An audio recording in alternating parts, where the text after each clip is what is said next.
युद्ध का 1 साल पूरा हो गया है, लेकिन इसके अब भी खत्म होने की कोई सूरत नजर नहीं आती। ऐसे में कई बड़े सवाल खड़े होते हैं कि क्या महायुद्ध में चीन की अब एंट्री हो चुकी है और क्या चीन के हथियारों से अब रूस लड़ाई लड़ेगा, या चीन इस युद्ध को खत्म करने के लिए रूस और यूक्रेन के बीच में समझौता कराने वाला है। दरअसल महायुद्ध पर चीन चर्चा में है और अमेरिका दावा कर रहा है कि चीन और रूस में बातचीत चल रही है कि रूस चीन के हथियारों से यूक्रेन में धमाका करेगा।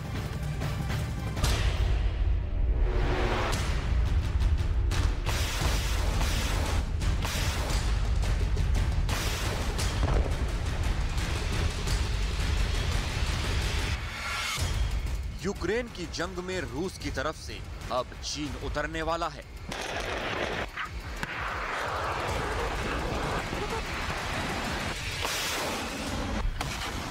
अब यूक्रेन की सेना का संहार करने के लिए चीनी हथियार शोले उगलेंगे। अब तक अमेरिका आरोप लगा रहा था कि रूस को चीन अंतर्राष्ट्रीय बिरादरी से छिपकर मदद कर रहा है और ये मदद अभी तक घातक हथियारों की नहीं बल्कि हथियारों और दूसरे सैन्य साजो सामान से जुड़े पुर्जों की थी। लेकिन अब अमेरिका की खुफिया एजेंसी CIA ने दावा किया है कि अब चीन रूस को घातक हथियारों से मदद कर सकता है।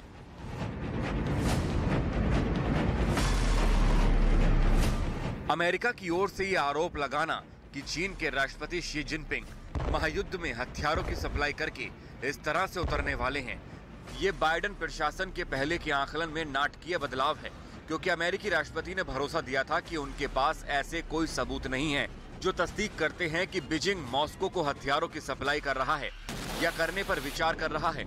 अमेरिका की खुफिया एजेंसी CIA के डायरेक्टर विलियम बर्न्स ने जो अभी चीन के हथियार सप्लाई पर मोहर लगा रहे हैं, वह इस महीने की शुरुआत में ही जॉर्ज टाउन विश्वविद्यालय के छात्रों को संबोधित करते हुए कह रहे थे कि रूस जरूर चीन से हथियारों की डिमांड कर रहा है, लेकिन चीन ने रूस को घातक हथियारों की सप्लाई करने से मना कर दिया है।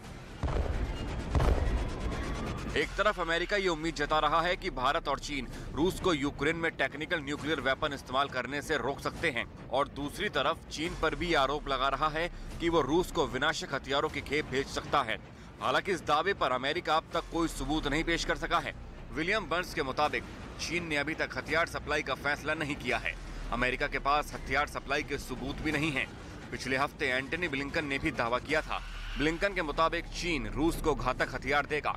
बुधवार को चीन का प्रतिनिधिमंडल मॉस्को में था। चीन के प्रतिनिधिमंडल ने पुतिन से मुलाकात की थी। चीन के राष्ट्रपति भी मॉस्को का दौरा कर सकते हैं। इस बीच अमेरिका ने चीन की कई कंपनियों पर बैन लगा दिया है। आरोप है कि ये कंपनियां रूस को हथियारों के प्रोडक्शन में मदद कर रही हैं। यूक्रेन युद्ध में चीन को लेकर इतनी ज्यादा चर्चा पिछले कुछ हफ्तों में ही शुरू हुई है। यहां तक दावा किया जा रहा है कि रूस के पास ईरानी ड्रोन की कमी हो गई है और ऐसे ड्रोन तेजी से बनाने के लिए रूस चीन की ओर देख रहा है।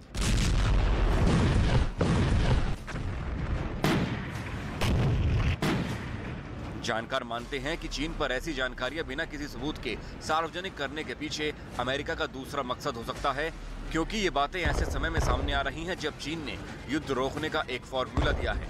12 शर्तों के आधार पर एक शांति प्रस्ताव दिया। यूक्रेन ने चीन के प्रयास पर प्रतिक्रिया दी। जेलेंस्की ने शी को कीव आने का न्योता दिया। तुर्की ने भी मध्यस्थता करने की पेशकश की।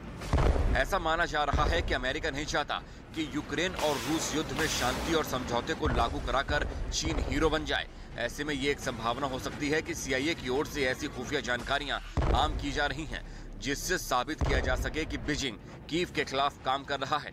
हालांकि रूस दुनिया के कई मुल्कों से जंग में बने रहने के लिए हथियारों की मदद मांग चुका है।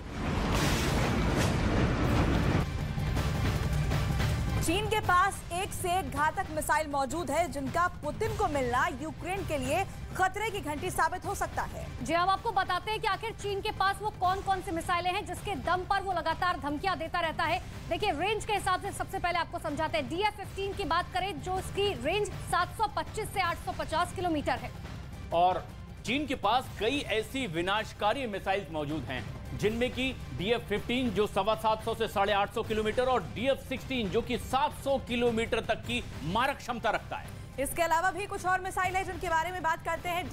21 और इस मिसाइल की जो रेंज है वो 1500 किलोमीटर तक की है। और इसके साथ ही आपको बता दें कि CJ-10 ये मिसाइल भी मौजूद है चीन के पास और इसकी भी रेंज बराबर है, यानी 1500 किलोमीटर तक इसकी रेंज है। इतना ही नहीं, आगे बढ़ते हुए DF-100 की बात करें तो इसकी मारक क्षमता और इसकी किलोमीटर की बात करें तो 2000 किलोमीटर तक इसकी मारक क्षमता है।